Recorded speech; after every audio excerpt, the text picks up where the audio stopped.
When we applied our transitions, we were able to control how each slide appeared.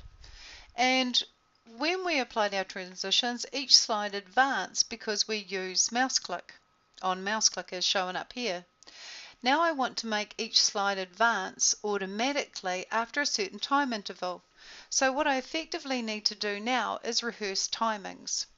Rehearse timings means that I want this presentation to run automatically and automatically advanced after so many seconds, and that I don't have to sit there and manually press the N key or click the mouse to advance the slides. To rehearse the timings, go to the Slideshow tab in the ribbon and choose the button Rehearse Timings. Immediately the slideshow runs, and as I click, the time I'm taking to read each slide and to advance each slide is being recorded. And that's what you're seeing in the top left corner, is you're actually seeing how many seconds I'm taking to advance each point and how many seconds I'm actually spending on each slide. And you just keep clicking and advancing the slides at the rate that you would want people to be able to read it.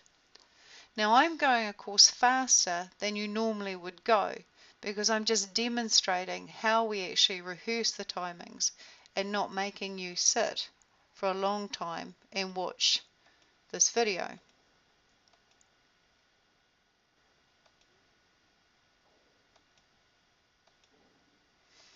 Now you can also, in the top left corner, pause if perhaps somebody's walked in the office or the phone is gone and you need to stop rehearsing the timings. I would just hit the pause button. You can then have the conversation with somebody or do what needs to be done, and when you're ready, you can resume the recording.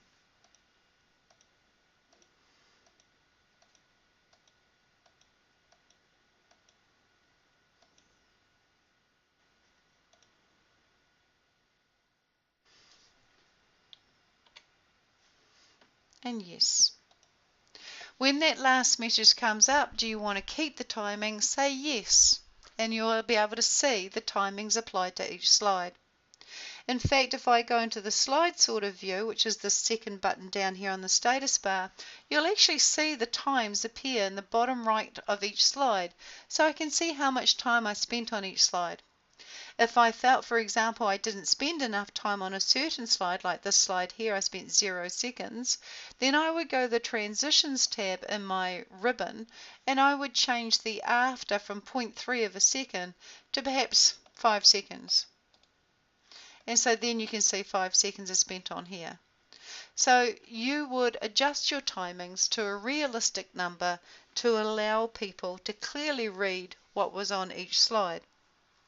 Now what you've got is the ability to run the slideshow automatically using these timings or manually by you advancing.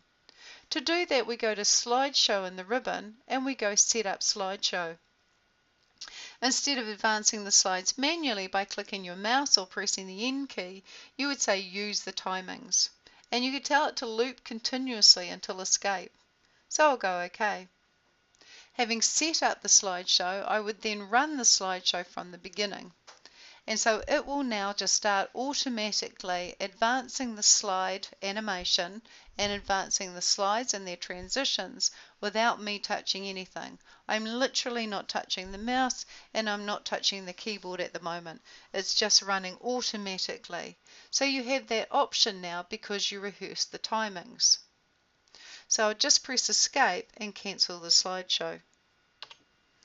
If I wanted to run the slideshow manually, I would just simply go to Set Up Slideshow and choose Manually, and perhaps not loop until Escape. When you run the slideshow manually, if I go OK, it's important that we understand from the beginning the various tools available to us when we run a slideshow. I now am running it manually, so I'm now having to press N on my keyboard for Next, or click my mouse to bring up the next thing and the next thing.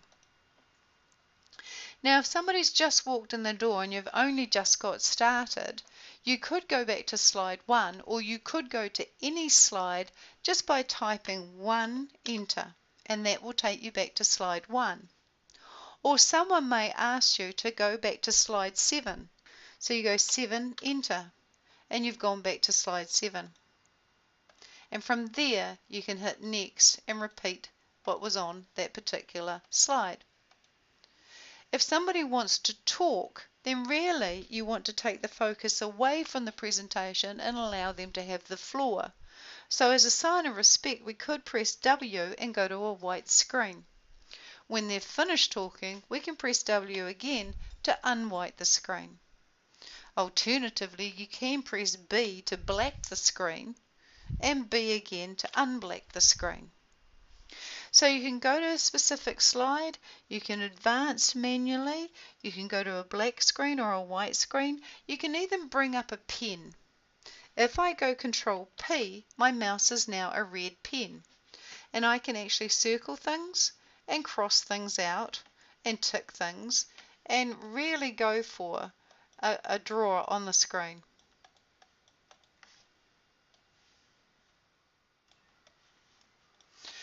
When I'm ready, I can erase this by simply pressing the key E, and that will erase the drawing. If I want to go back to an arrow instead of a pen, I go Control A. So there's a variety of tricks that you can use when you're doing your presentation. But if nerves get the better of you and you can't remember the various shortcut keys, do be aware that you can just right-click. If you right-click, you can go to the next slide, the previous slide, the last view slide, or you can actually see all slides and then simply double-click or click once on a slide that you want to go to. And you can dive between your different slides. You can also right-click and go to a black screen or a white screen. So I can go black and I can right-click and I can go to screen and I can unblack it. And I can right-click and I can change my pointer options from a pen to a highlighter to a laser pointer, and even what color of ink I want to use.